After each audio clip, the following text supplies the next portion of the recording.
Amigos, buenas tardes. Gracias por estar de nueva cuenta con nosotros aquí en su programa Alabama TV.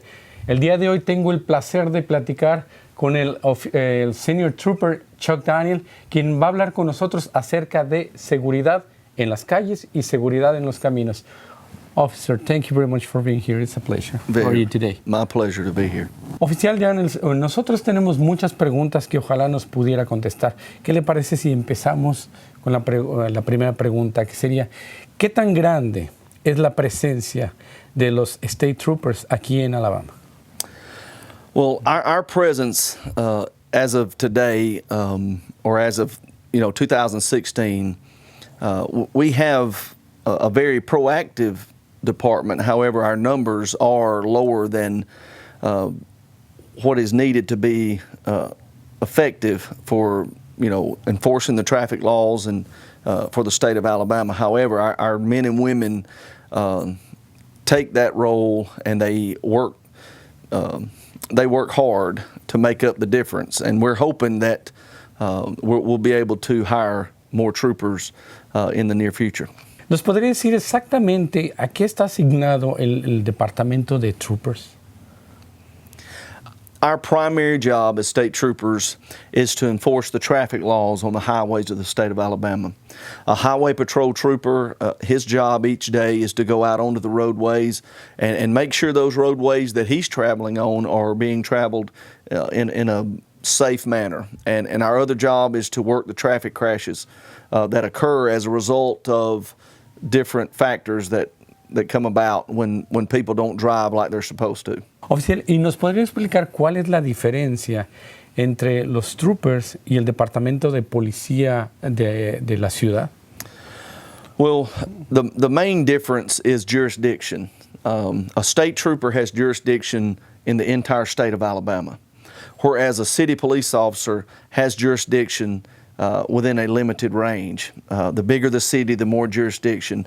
But the primary job for a trooper is roadway safety, whereas in the city of Birmingham, their primary job is to, yes, patrol the streets and make the streets safe, but they also provide, 911 service where they answer 911 calls for either domestic violence or whatever situation comes up in their city, whereas a state trooper in Alabama we don't receive 911 calls to go to people's homes and answer domestic violence situations. Our primary focus, our primary job is to work the highways, and your city police and your county sheriff, they work a more, multitask type job where they do a lot of things within their city, whatever makes their city safe. Oficial, yo sé que ahorita trae unas estadísticas acerca de choques de autos.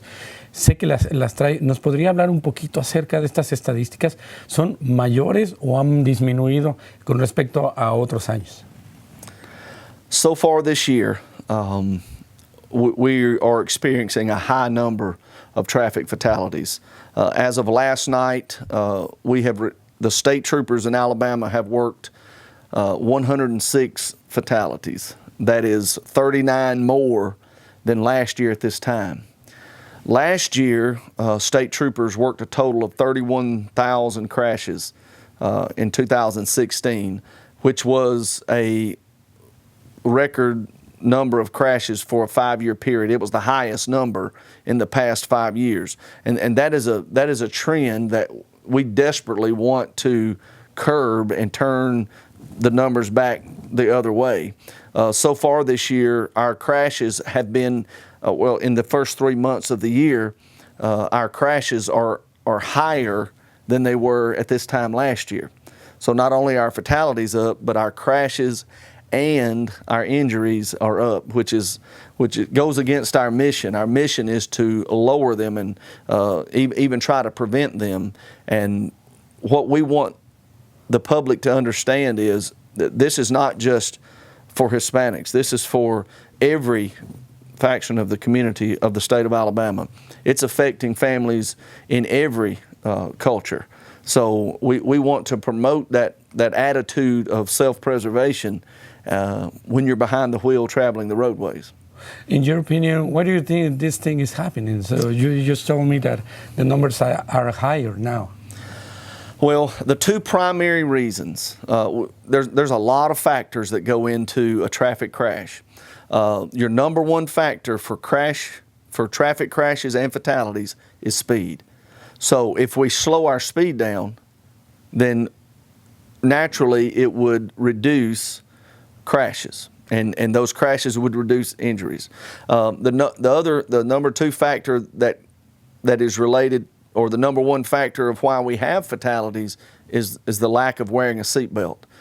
So far this year, we out of those 106 fatalities that we've had, 89 of those fatalities had a seatbelt available, meaning they were in a car where a seatbelt was available, and 57 did not wear them. So that's 57% of those fatalities didn't have a seatbelt on. So if we slow down and we wear our seatbelts, we will see a natural decline in injuries and fatalities. Again, there's a lot of factors that go into crashes. So things like following too close on the interstate or on any highway, distracted driving. Everybody has a cell phone, and everybody usually has it in their hand at any point in time of the day.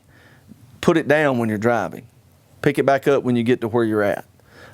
It is not illegal in the state of Alabama to make a phone call. However, don't let that device... But it is illegal sending a message, right? Correct. You cannot receive, or you cannot send, read, or transmit any type of data across electronic device. Could be a computer with email, could be a text. But distracted driving is one of the causes, one of the contributing factors to this increase of traffic crashes.